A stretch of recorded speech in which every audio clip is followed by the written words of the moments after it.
Mientras las crisis se acumulan y la violencia se propaga. Pero el liderazgo precisamente tiene que ver con hallar la esperanza. Y esos líderes tienen que hacer algo. Ese es nuestro trabajo, nuestro deber. Ese es mi llamado para ustedes hoy día.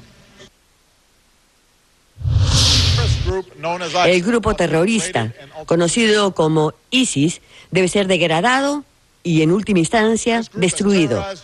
Este grupo ha aterrorizado a todos aquellos con quienes han cruzado el camino. No puede haber ninguna razón, ninguna negociación con esta marca de mal. El único lenguaje que entienden estos asesinos es el lenguaje de la fuerza. Así que Estados Unidos trabajará con una amplia coalición de países para desmantelar esta red de muerte. Solamente me gustaría que la delegación de Estados Unidos tomara nota de esto y se lo transmitiera al presidente Obama. Solamente una alianza que respete la soberanía de estas naciones, el concurso de sus gobiernos, de sus pueblos y de sus fuerzas armadas, derrotará de verdad al Estado Islámico y a todas las fuerzas terroristas que han surgido como un Frankenstein, como un monstruo amamantado por el propio Occidente. Bienvenidas y bienvenidos, gracias por estar esta noche en este programa. Bueno, pues los miembros del Consejo de Seguridad de Naciones Unidas aprobaron este miércoles de forma unánime un borrador de una resolución antiterrorista que exige a los países de todo el mundo adaptar sus leyes para evitar que personas en el extranjero traten de unirse a grupos terroristas. Barack Obama llevó a la Asamblea General de la ONU su llamado mundial a cooperar en la lucha contra el terrorismo, el cambio climático, el ébola, entre otros temas, diciendo que el mundo está en una encrucijada entre la guerra y la paz, entre el desorden y la integración, entre el miedo y la esperanza, entre otras cosas. Parte de lo que ha ocurrido en las últimas horas, Eric Rojo está en este estudio para conversar de ello. Bienvenido, Eric, gracias por estar aquí. Hola, Carmen, buenas noches. Gracias, buenas noches. Eric, como especialista de seguridad internacional, coronel retirado del Ejército de los Estados Unidos y especialista en estas materias. Eric, te propongo que enlacemos esta comunicación con Gilbert Vega, que nos ha dejado este reporte precisamente desde Naciones Unidas de lo que ha pasado en las últimas horas. Adelante, Gilbert. La lucha contra el terrorismo, el cambio climático, una eventual reforma al sistema de Naciones Unidas y al Consejo de Seguridad y la búsqueda de los objetivos del milenio fueron, entre otros, los temas que plantearon los representantes y los jefes de gobierno y de Estado que participaron en la Asamblea General de la Organización de Naciones Unidas. Los temas fueron planteados inicialmente por el presidente Barack Obama, quien dijo y ha hecho un llamado a la comunidad internacional para que coopere en la lucha contra el terrorismo, contra el cambio climático y contra el ébola. El presidente Obama dijo que el mundo está en una encrucijada entre la guerra y la paz, entre el desorden y la integración y entre el miedo y la esperanza, y ha pedido el concurso de la comunidad internacional para que se acabe con el que ha llamado el cáncer del extremismo violento que representan grupos terroristas como en el caso de ISIS. También se ha planteado aquí en la Organización de Naciones Unidas una crítica muy fuerte a los llamados fondos buitre. Esta crítica liderada por la presidenta de Argentina, Cristina Fernández de Kirchner, a propósito de las discusiones y del litigio que tiene con algunos de estos fondos aquí en la ciudad de Nueva York. Ella los ha acusado de ejercer un terrorismo económico y financiero. De la misma manera, los presidentes de Bolivia, también de Venezuela, Evo Morales de Bolivia y Nicolás Maduro de Venezuela han insistido en la necesidad de que se reforme el sistema de Naciones Unidas y especialmente el Consejo de Seguridad, en algo que también ha insistido la presidenta de Brasil, Dilma Rousseff. Otros mandatarios como Michelle Bachelet han anunciado la disposición del gobierno de su país de acoger a algunos de los refugiados provenientes de los conflictos en Siria, en Irak y también en Ucrania. Y el presidente de México, Enrique Peña Nieto, ha anunciado también la disposición de su gobierno de que se puedan enviar algunas tropas de su país a participar en las misiones de paz de la Organización de Naciones Unidas. Los discursos continuarán en este día jueves jueves, con la participación de los presidentes de Colombia, Perú, Panamá y Guatemala como representantes de los países latinoamericanos. Gilbert Vega, CNN, Naciones Unidas, Nueva York.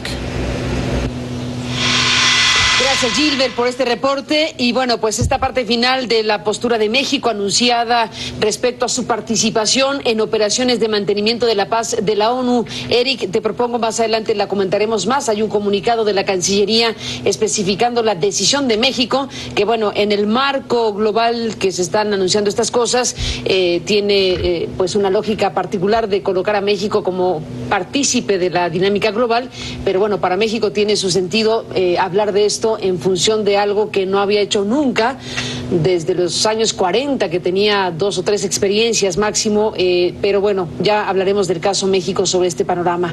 En lo que corresponde al conjunto de cosas, Eric, en lo que corresponde al planteamiento de Estados Unidos, el planteamiento del Consejo de Seguridad de una resolución antiterrorista, ¿frente a qué estamos? ¿Cuál es el rompecabezas? Bueno, aquí hay un punto muy interesante, porque como dijo el presidente Obama, estamos en una encrucijada entre la paz y el caos, no solamente por la situación en el Medio Oriente, pero el ébola, el confrontación en Ucrania entre Rusia, la OTAN y demás. Tenemos demasiados puntos calientes. Pero ahorita que es la reunión anual de las Naciones Unidas, que vienen todos los presidentes, primeros ministros a hablar, creo que una cosa que mencionó Obama indirectamente es una oportunidad para las Naciones Unidas de reinvigorarse y enfocarse en la función que ellos tienen.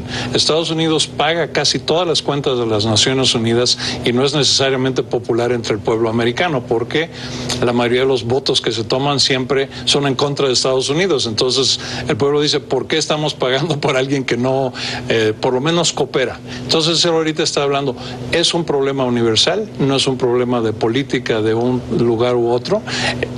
Unámonos, como se hizo después de la Segunda Guerra Mundial, y ataquemos estos problemas juntos de una forma lógica. Lo diré de una manera fea, pero que explica un poco también el asunto del que paga manda. Y también aquí hay un tema principal de varios discursos que hablan de un rediseño de Naciones Unidas. Más allá de quién aporta el dinero, que es un factor fundamental, entre otras cosas, se está colocando, por las razones que tú mencionas y otras, un planteamiento de vamos a repensar esta representación del mundo, a rediseñar Naciones Unidas, o vuelve a ser el discurso de siempre.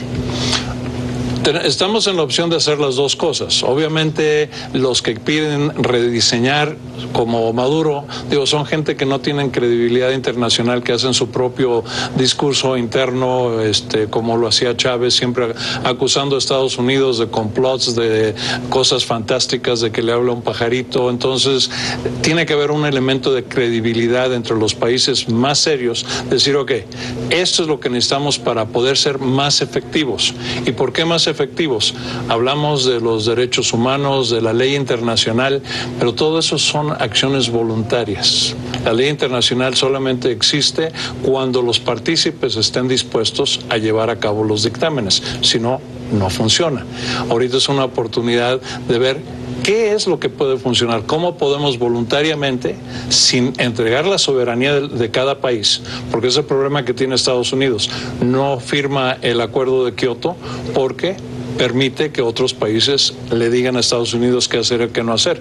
Igual del acuerdo del control de armas que se firmó este año. No es que estemos en contra del principio, sino estamos en contra de que fuerzas no militares, sino de otros países puedan venir a dictar qué hacemos. Entonces, aquí hay una oportunidad, y por eso habló el presidente del cambio climático, porque es crítico entender qué es lo que podemos hacer para dejar de destruir el planeta, qué podemos hacer para realmente hacer un frente en contra de los radicales terroristas de donde vengan, y buscar una armonía que no existe hoy en día.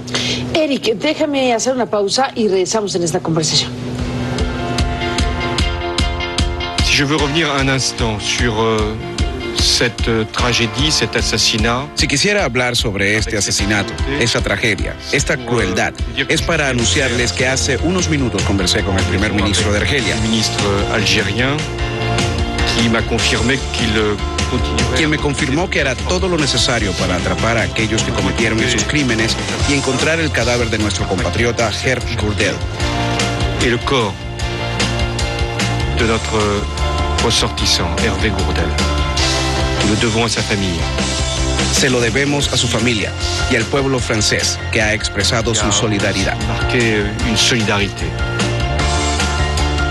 México apoya y valora las operaciones para el mantenimiento de la paz, instrumento de la ONU que ayuda a los países a superar conflictos y crear condiciones para una paz duradera mediante acciones de reconstrucción, asistencia humanitaria y seguridad. Por eso, México ha tomado la decisión de participar en las operaciones de mantenimiento de la paz de las Naciones Unidas, realizando labores de índole humanitaria en beneficio de la población civil. Bueno, pues este es el anuncio que hace México de algo que sorprende en México por tratarse de una decisión que va en sentido distinto a lo que México ha decidido, a lo que ha sido la postura tradicional y por muchos años de México de no ser partícipe de este tipo de operaciones. En el comunicado de la Cancillería se dice que México anuncia esta participación en las operaciones de mantenimiento de la paz de la ONU, que con esto reafirma su calidad de actor con responsabilidad global y que la participación de México será gradual y condicionada. Gradual en términos cuantitativos y en el tipo de labores en las que se participará. Estas tareas podrán comprender personal militar o civil para la realización de una amplia gama de tareas que involucren a ingenieros, médicos y enfermeros, observadores políticos, asesores electorales y especialistas en derechos humanos, entre otros. Así que, bueno, pues a reserva de que en este programa abordemos más ampliamente esta parte específica de las declaraciones de las últimas horas y regresemos a los temas más amplios. Eric, ¿qué opinión te merece brevemente la postura anunciada por México?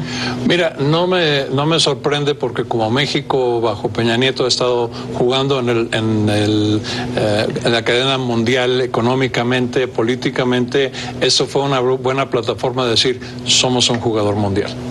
Bueno, de esto hablaremos más ampliamente. Retomemos el hilo, Eric, sobre este foco de tensión internacional que tiene que ver con el crecimiento de ISIS, ¿no? Esta situación en Siria, en Irak, esta zona conflictiva de muchos años, pero que ha tomado una ruta crítica.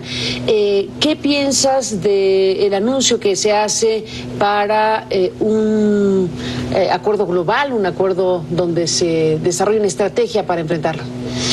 Es muy importante porque el terrorismo está afectando a todas partes del mundo por diferentes grupos radicales. Este es el más importante, pero antier fue el aniversario de los terroristas que ocuparon una escuela en Rusia, donde murieron 136 niños. Hace 2 semanas fue el aniversario del 11 de septiembre.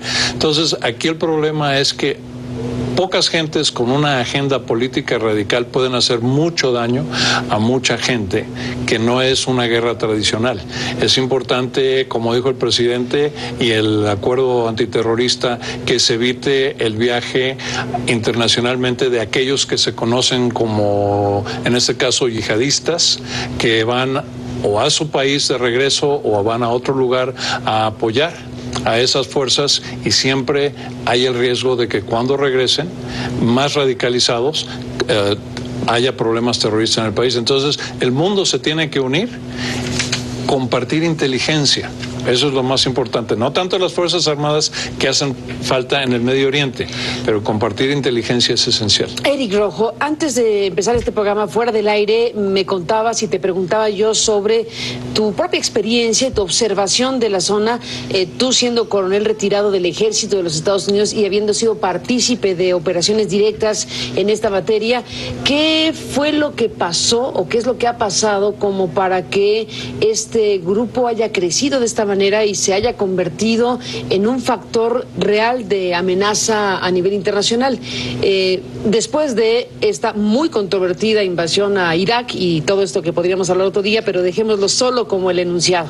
Mira, Tomando el hecho de que se invadió Irak, el objetivo estratégico a largo plazo era de dejar una fuerza residual de aproximadamente 50,000 tropas para hacer lo que se dice en relaciones internacionales proyección de poder, para tratar de ayudar a estabilizar una zona muy difícil.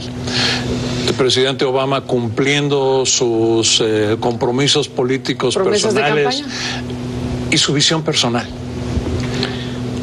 decidió salirse de Irak completamente bajo la excusa de que no había un acuerdo de fuerzas, que era jurisdicción sobre casos criminales, que los tenemos con todos los otros países donde hay fuerzas americanas. Eso dejó un vacío absoluto. Él dijo que se dejaba un gobierno estable, un gobierno inclusivo. Inclusive el gobierno de Maliki era un gobierno chiita que excluyó a los kurdos, excluyó a los sunis, y eso fue el principio de la cadena que llegó a este grupo radical, que aprovechó un buen líder, que lo es al-Baghdadi, los radicalizó más, tomó una posición en Siria donde, aunque es territorio de Siria, no lo controla el gobierno sirio, y de ahí iniciaron su invasión a controlar territorio iraquí y las masacres que hemos visto. Ocuparon zonas de petróleo, ocuparon bancos, entonces tienen un financiamiento muy fuerte y la reacción tiene que ser algo natural. Ahorita el presidente Obama está haciendo algo que él personalmente no quiere hacer, no está en su visión de la paz mundial, de lo que iba a ser el legado de Obama en el mundo, pero como presidente de Estados Unidos ahora ha tenido que tomar la decisión de iniciar bombardeos, aunque no compromete tropas, está buscando aliados, porque los bombardeos no van a resolver nada. Detienen, aplastan, pero hasta que no haya entre sus aliados un compromiso de fuerzas de infantería, de tanques, a reocupar el territorio. Y aquí vemos que las fichas son muy complejas, porque ¿ayudamos a Assad o no estamos ayudando a Assad? ¿Qué está pasando con Hamas? ¿Qué está pasando con Hezbollah? ¿Qué es lo que están haciendo los iraníes? ¿Qué juego tienen los rusos que apoyan a Assad? Entonces, si empujamos por acá, estamos con un amigo y haciendo otro enemigo. Los kurdos que están peleando ahorita se habían declarado en el PKK como terroristas por nuestra alianza con Turquía, pero ahorita son nuestros aliados y Turquía se está manteniendo al margen. Entonces, digo, hay demasiadas piezas en movimientos, como un ajedrez en tercera dimensión, incontrolable. Y aquí es donde está el punto donde las Naciones Unidas tienen que venir y hacer algo efectivo. Y a Obama no le quedó otro camino que hacer algo distinto a lo que quería hacer y que se ve obligado por la circunstancia, por el statu quo también estadounidense. Sí, porque el liderazgo de Estados Unidos es realmente esencial, porque es el único poder grande. Quieras o no quieras, Estados Unidos son los únicos que pueden poner orden, ayudar a poner orden, pero no lo debe de ser Estados Unidos solo. Estados Unidos no es el policía del mundo, pero es el más grande. Necesitamos la coalición de los europeos, pero más importante, de los vecinos, que van a ser afectados si ISIS gana. Después de la pausa, y lo que se anuncia hoy garantiza lo que acabas de decir. Volvemos después de la pausa.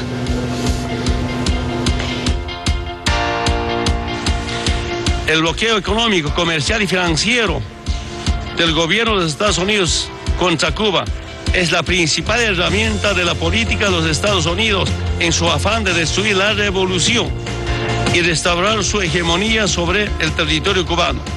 El bloqueo contra Cuba es el sistema de sanciones unilaterales más injusto, severo y prolongado que se ha aplicado contra el país alguno. El bloqueo califica como un acto de genocidio. Bueno, Eric Rojo, nos despedimos en esta parte final. Tú describes el escenario como muy complejo y dices que no hay manera de enfrentar el fenómeno de ISIS, particularmente con este foco, de no ser con tropas en tierra, y que los ataques y bombardeos aéreos no serán suficientes. Entonces se requiere, dices, una fuerza multinacional donde esté Estados Unidos, pero no puede ir solo Estados Unidos en este planteamiento. ¿Lo que se anuncia en Naciones Unidas apunta hacia ahí o hacia dónde apunta? Es una propuesta que puede apuntar hacia eso. Lo ideal sería una resolución como cuando Irak invadió Kuwait, cuando Norcorea invadió Corea del Sur. Que autorice expresamente Naciones Unidas uso de la fuerza, pero eso no está tan explícito. No, todavía no llegamos a eso. ¿Y qué es lo que hay? Ahorita nada más la propuesta del presidente que haya una alianza que apoye universalmente esto. Si muchos dicen que sí, entonces se llega a un voto en el Consejo de Seguridad del uso de la fuerza, entonces ya está sancionado, es legal. ¿Y tu pronóstico? 50-50. 50-50. 50-50. Lo más importante va a ser reorganizar al ejército iraquí, a los kurdos, y esperemos que parte de los países interesados contribuyan, aunque sea un batallón, una compañía de infantería de tanques, para que se vea que es una acción conjunta, porque ellos son los afectados más que el resto del mundo. Pues está todo en curso. ¿Qué se esperaría? Tiene que ser una decisión pronta, ciertamente. Sí, tiene que ser. El sentido de urgencia es total. Tiene que seguir ya, porque como te decía, bombardear no resuelve nada.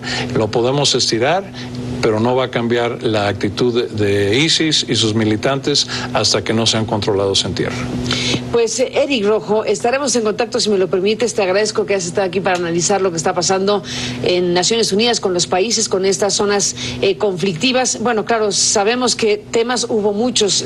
Presentamos un audio de Evo Morales hablando del bloqueo en Cuba, por ejemplo, Cristina hablando de los fondos buitre, México hablando de las operaciones de paz, en fin, temas diversos, pero el foco principal por el sentido de urgencia de lo que puede pasar a nivel multinacional, pues es efectivamente esta zona conflictiva de la que hemos estado hablando en este programa. Gracias por estar aquí nuevamente, Eric. Un placer, y cuando quieras estaré de regreso. Gracias, Eric, y hasta la próxima. Y bueno, pues decíamos, estaremos en un corto tiempo, decías, ¿no?, para resolver exactamente si hay o no una determinación de Naciones Unidas para autorizar abiertamente lo que no fue autorizado en su momento por otros motivos y en otras circunstancias, pero que al regresar a esta zona conflictiva, bueno, pues la expectativa es que pueda venir efectivamente de la mano de una autorización de la máxima instancia multinacional, que sería Naciones Unidas. Así que pues estaremos al pendiente. El Consejo de Seguridad de la ONU aprueba esta resolución terrorista en un borrador que exige a los países, que le pide a los países del mundo incluso adaptar sus leyes para evitar que personas traten de unirse a grupos terroristas y otras derivaciones. Así que bueno, pues ahí está. Gracias, Eric, por estar aquí, y a usted que nos permitió acompañarle. Pásela bien y le esperamos mañana.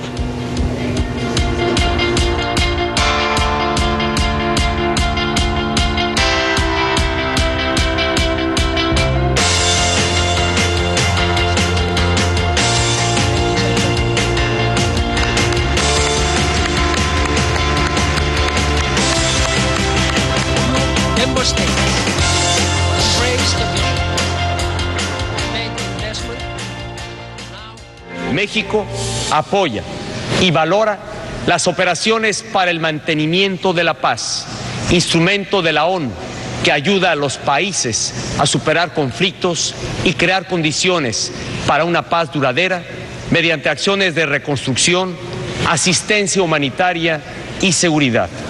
Por eso, México ha tomado la decisión de participar en las operaciones de mantenimiento de la paz de las Naciones Unidas, realizando labores de índole humanitaria en beneficio de la población civil. Bienvenidas y bienvenidos, gracias por estar en este programa, y gracias a don Miguel Marín Bosch, que es un hombre con una larga trayectoria en la diplomacia mexicana. Fue miembro de la delegación de México en conferencias, en reuniones, en un conjunto de cosas de las que hemos platicado con él en otras ocasiones, relacionadas muchas de ellas con el tema del desarme, muchas de ellas con el tema de la seguridad internacional, y hoy lo hemos invitado para conversar. Don Miguel, bienvenido y buenas noches, gracias por estar aquí. Buenas noches. Bueno, lo hemos invitado para hablar de este anuncio que se hizo en Nueva York por parte del presidente mexicano Enrique Peña Nieto, precisamente en el marco de la Asamblea General de la ONU, que ha tenido lugar en estos días. Y bueno, pues lanzó la decisión de que México participe en las llamadas operaciones de mantenimiento de la paz. Esto a lo que México no se ha dedicado. México había tenido este tema pues fuera de su presencia o sin su presencia directa en operaciones de esta naturaleza, salvo algunos antecedentes ya muy lejanos o uno no tanto en El Salvador. ¿Qué decir, don Miguel, del anuncio, de la manera en que se anuncia, de las implicaciones del anuncio y de este largo periodo donde México pues no había participado en lo que ahora anuncia participará? Bueno, el anuncio sorprende porque fue un anuncio sin agua abajo. No hubo una discusión anterior, cuando menos pública, en México, en el que desde luego tendría que estar involucrado el Senado de la República, que tiene vela en este entierro. Tampoco es tan peligroso ni malo que se haya hecho así. Hubieran cuidado un poco la zona, pero eso es lo de menos. Lo que sí es cierto es que es el fin de un largo debate en el seno de la Cancillería sobre si debemos o no participar en estas operaciones para el mantenimiento de la paz. Como usted sabe, el Consejo de Seguridad tiene, según la Carta de Naciones Unidas, la responsabilidad principal para el mantenimiento de la paz y seguridad internacionales. Y una de las tareas que tiene el Consejo de Seguridad, combinado con el Estado Mayor de Naciones Unidas, es decir, los militares, es decidir en qué momento se interviene o para repeler una agresión o para tratar de calmar las aguas después de un conflicto. Y entonces en eso México no había querido participar, en parte por flojera de algunos presidentes mexicanos. ¿Flojera? Flojera en el sentido de que no querían ver a soldados mexicanos en un lugar lejano, ¿no? En el Sinaí, por ejemplo, no querían eso. Pero también es parte de otra cosa que pues ya se ha superado, que era la alergia al Consejo de Seguridad. Es decir, a raíz del principio de la Guerra Fría, a finales de los 40, hubo un grupo dentro de la Cancillería, encabezado por Luis Padilla Nervo, que no quería saber nada del Consejo de Seguridad, porque éramos sujetos de unas presiones enormes, y para qué si íbamos a hacer el ridículo. Y esa es la razón por la cual me salí yo de Relaciones Exteriores, porque estaba yo en desacuerdo con la forma en que el secretario Castañeda Gutmann decidió participar en el Consejo de Seguridad en un tema muy puntual, pero eso no viene al caso. Pero yo siempre estuve de acuerdo en participar si íbamos a ser un país serio en el Consejo de Seguridad. Y creo que Aguilar Sincer hizo un papel bastante decoroso, salvo en esa votación sobre la Corte Penal Internacional, y creo que Claude Heller también en el sexenio del presidente Calderón. Pero yo creo que esa alergia a las OMPs era parte de ese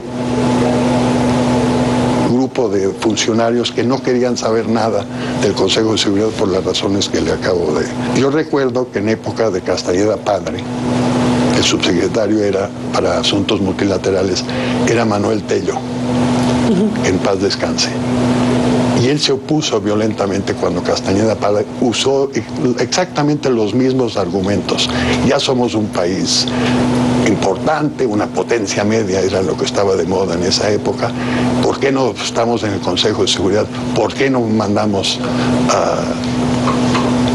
soldados a las OMPs? Y Tello se opuso. Castañeda quería convencer al presidente. Castañeda era el canciller, Tello el subsecretario. Sí, en 1980. ¿López Portillo el presidente? Sí. Y entonces Castañeda le dijo, vente Manuel, vamos a Los Pinos a hablar con el presidente. Llegaron con el presidente López Portillo. Castañeda dijo, y vengo aquí para abogar a favor de que México le entre en las OMPs, pero traje al subsecretario Tello, que se opone violentamente a esta cuestión. Y el presidente López Portillo se le quedó viendo a Castañeda y dijo, ¿que estamos en Suecia? Porque no daba crédito de que un canciller trajera a su contrincante, por decirlo así, a discutirlo con el presidente. Perdón, don Miguel, estamos hablando de que en ese momento donde un canciller promovió la idea y fueron con el presidente, ¿eso no prosperó? No, el presidente López dijo, no. Yo creo por las razones que ya he dicho. Es decir, no quieren que haya una foto de un soldado mexicano disparando o haciendo algo en un lugar así. No sé por qué, pero es una... Cabe señalar, por cierto, que lo de las OMPs se planteó en San Francisco en 1945, cuando se estaba redactando la carta, y la idea era tener una fuerza permanente de Naciones Unidas. Como ustedes saben, Naciones Unidas fue el producto de una alianza militar, los aliados, que después se constituyeron en el grupo de Naciones Unidas, que después le dieron el nombre a la organización, pero después vino la Guerra Fría inmediatamente y se acabó todo ello. Pero quienes pusieron las OMPs en el mapa fueron los canadienses tras la crisis de Suez en 1956, porque los británicos, franceses e israelíes se metieron ahí para desbaratarle el juego a los egipcios. Y Estados Unidos montó en cólera, porque primero no le avisaron y segundo porque estaba en contra de ese tipo de...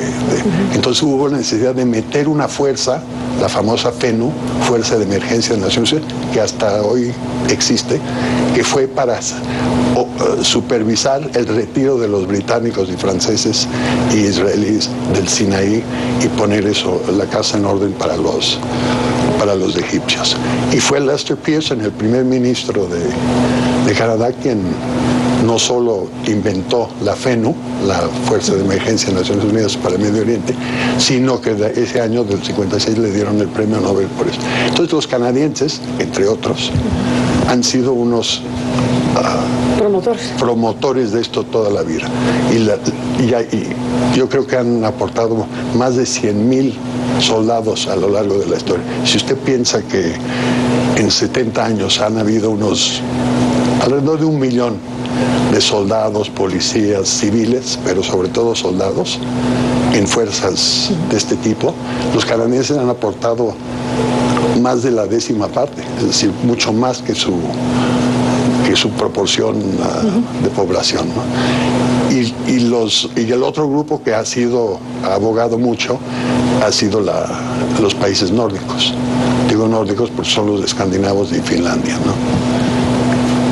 Pero después hay otro grupo de países, y ese es el grupo de países que no hemos querido identificar a menudo, porque yo creo que hay parte, volviendo a la pregunta, ¿por qué la renuencia de México a este tema? Es países que han visto en las OMPs la posibilidad de enviar un contingente de 1,000, 2,000 soldados a quienes les pagan bien, porque les pagan sueldos occidentales, por decirlo así, y no de africanos o asiáticos, y entonces esos entran como casi mercenarios. Y el resabio de mercenario está en la lengua de mucha gente cuando discute esto, porque dice, ¿por qué diablos tiene que haber ese tipo de...? Por ejemplo, en el caso de Haití. En Haití, cuando se decidió enviar una fuerza ahí para calmar la situación y después la ayuda humanitaria y lo demás que vino a raíz del terremoto, etcétera. Ahí lo que pasó fue que dijeron, ¿quiénes pueden ir? ¿Qué soldados pueden ir a Haití?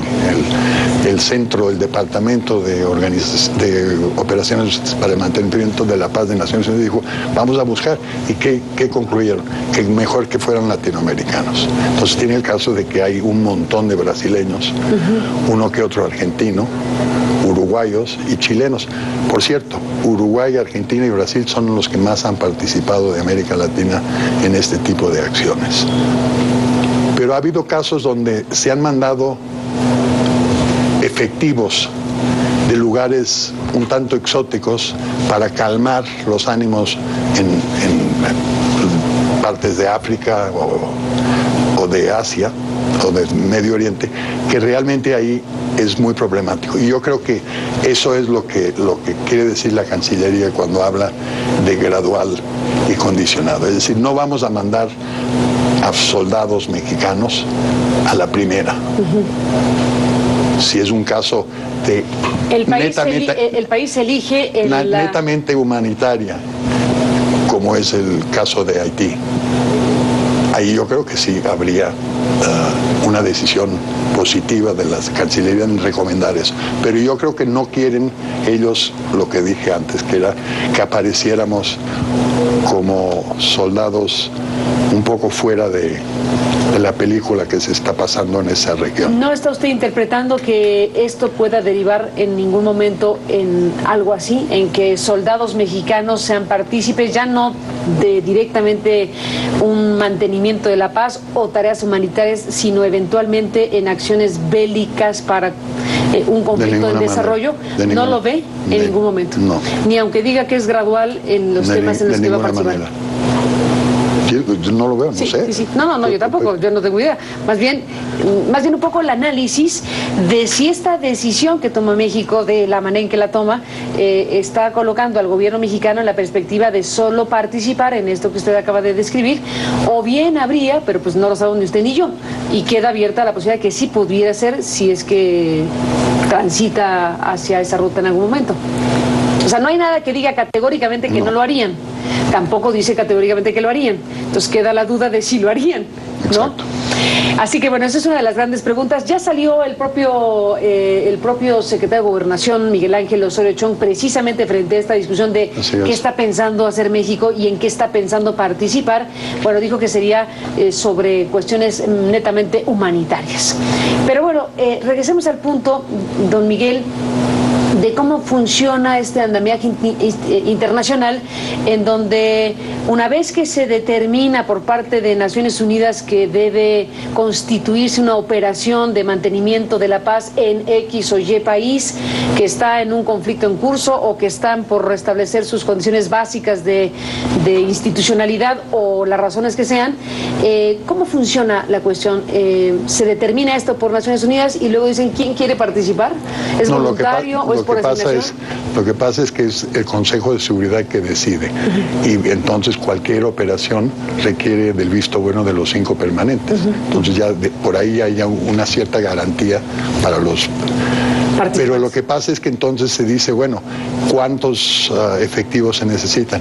Y Naciones Unidas tiene un departamento de operaciones para el mantenimiento de la paz que tiene precisamente esa función, entre otras, la de determinar cuántos efectivos y sobre todo de qué nivel de preparación militar se requiere, porque hay ciertas chambas que son más fáciles y otras mucho más complicadas. Por ejemplo, lo de Kosovo pues fue muy complicado porque te estaban disparando desde las alturas a muchos de los efectivos, pero hay otras que son netamente pacíficas, por decirlo así, y esas son las que creo que va a privilegiar el gobierno mexicano, es decir, las más bien de ayuda humanitaria.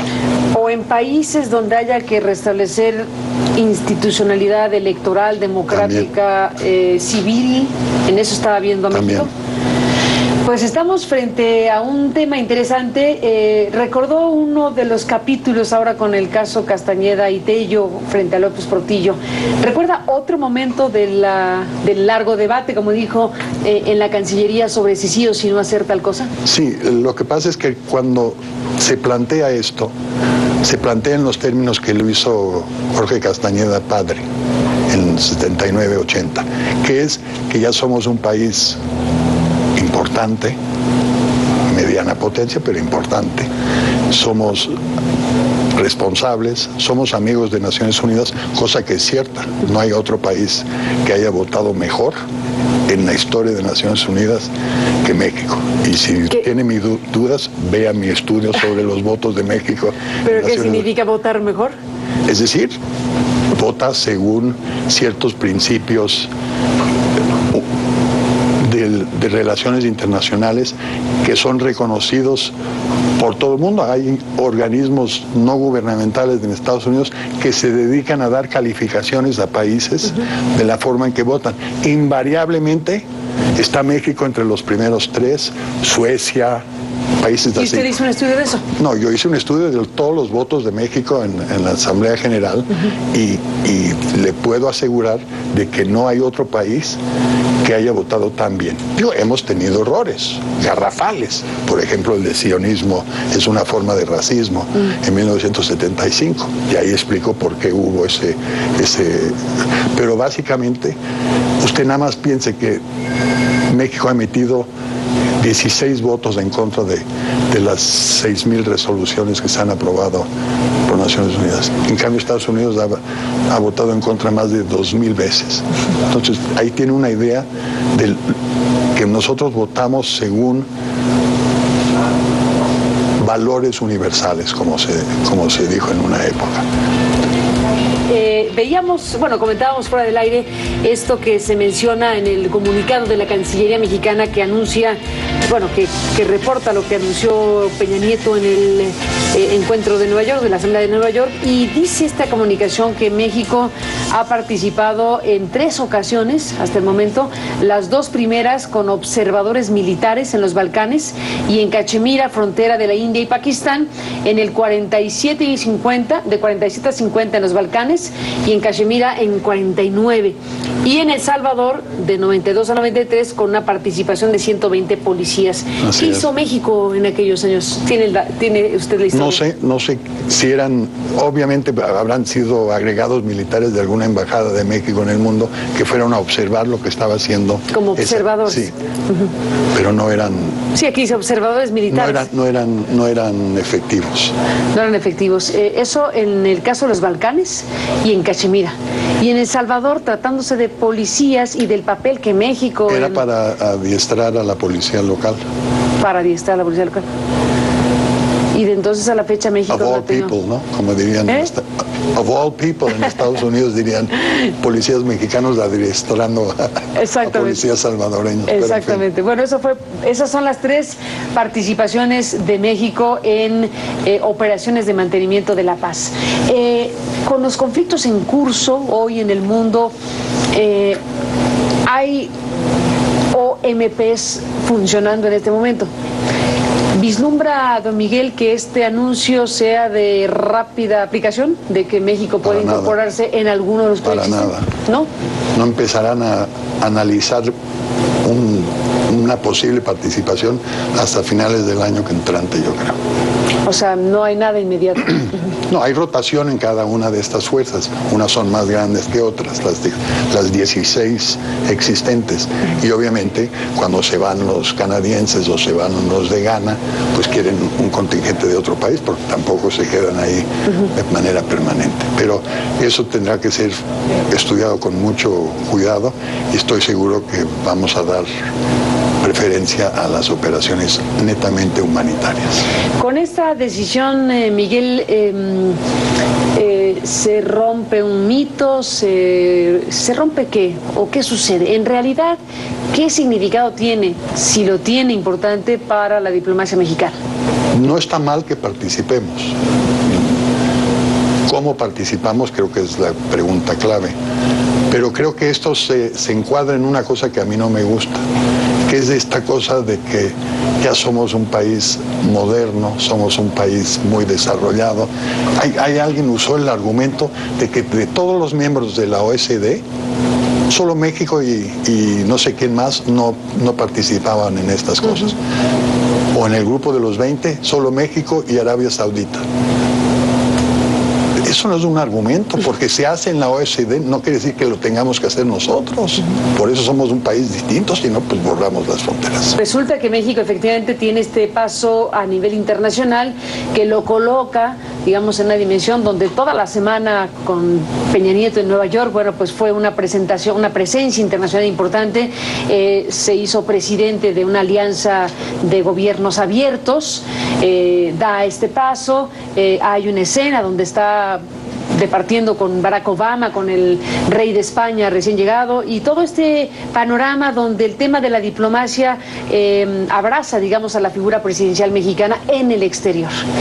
Y bueno, aquí una reflexión final es eso que le da un posicionamiento importante en esta materia a la presidencia, pues viene el alto contraste, por ejemplo, porque en la misma semana están sucediendo cosas muy delicadas y graves en materia de cosas que están en curso, como el caso Tlatlaya, que es el punto más extremo de las cosas que podamos imaginar ahora. Ese México de afuera y ese México de adentro, ¿con qué se despide, don Miguel? Pues que es un dilema para cualquier servidor público y sobre todo los que están en relaciones exteriores. Es decir, cómo decir que está bien la política exterior y se avergüenza uno de lo interior. Don Miguel, este conjunto de ideas y reflexiones que le agradezco haya compartido con nuestro auditorio. Gracias a usted. Gracias y hasta la próxima. Y a usted gracias que nos permitió acompañarle. Pásela bien y le esperamos en la próxima. El presidente de México anunció ayer que México se unirá a las labores humanitarias de las operaciones de paz de las Naciones Unidas con personal militar y civil. Un anuncio ante la Asamblea General de las Naciones Unidas que ya generó reacciones, de las que nos habla esta noche Miguel Ángel Vargas, editor del portal cnnmexico.com. ¿Cómo estás, Miguel Ángel? Yo no me esperaba tanto debate. Yo decía, bueno, otra vez participaremos como lo hemos hecho en algunas otras ocasiones, pero vaya debate que se ha generado, Miguel. Bueno, además de este anuncio sobre las misiones de paz de la ONU y la participación de México, todo el discurso ante la ONU fue un poco polémico, ¿no? Resulta osado en su primer participación ante la Asamblea General, pues hacer un autoelogio de su gobierno y de las reformas que ha impulsado, y todavía sugerirle a la ONU que así como México ha logrado este ímpetu reformador, la ONU también podría cambiar, ¿no? Pero dejando esta cuestión de forma de lado y yendo a lo que propuso, pues propuso lo que decías, la participación de México en misiones de paz de la ONU, y también propuso reformas al Consejo de Seguridad de la ONU, ¿no? Todo esto, ¿cómo lo vemos? Pues hace sentido con el Plan Nacional de Desarrollo, que hablaba en su quinto eje de un México con responsabilidad global. Sin duda hace sentido, implica que México quiere dar un giro en su política exterior y influir más en el mundo, ¿no? Pero sí ha generado algunas reacciones. La oposición decía en un primer momento, un poco confundida con el mensaje, que faltaba claridad sobre qué tipo de misiones, pero me parece claro el mensaje del presidente y la posterior explicación de la Cancillería, que son misiones de paz en las que el Consejo de Seguridad de la ONU las ordena y el Estado que acoge esa misión las acepta, ¿no? Creo que no hay duda de eso. Lo que sí parece cuestionable es que el partido del presidente que ahora impulsa este giro en la política exterior fue el mismo partido que puso el grito en el cielo cuando Vicente Fox trató de hacer una política exterior más participativa en los tiempos del canciller Jorge Castañeda. Así es. Habrá que ver qué impacto, no lo he visto, honestamente, tuvo a nivel internacional, en la prensa internacional, en la prensa especializada en temas importantes. Me parece que no lo hubo. Dio más nota en México que en el extranjero, tanto las propuestas de reforma del Consejo de Seguridad como la participación en misiones de paz, ¿no? Digo, en otro lado, que uno diga, México va a participar en las labores humanitarias. Ah, qué bueno, y se acabó, ¿no? Digo, es un cambio importante hacia adentro. Evidentemente no vamos a cambiar el mundo con estas participaciones. Gracias, Miguel Ángel, por estar con nosotros.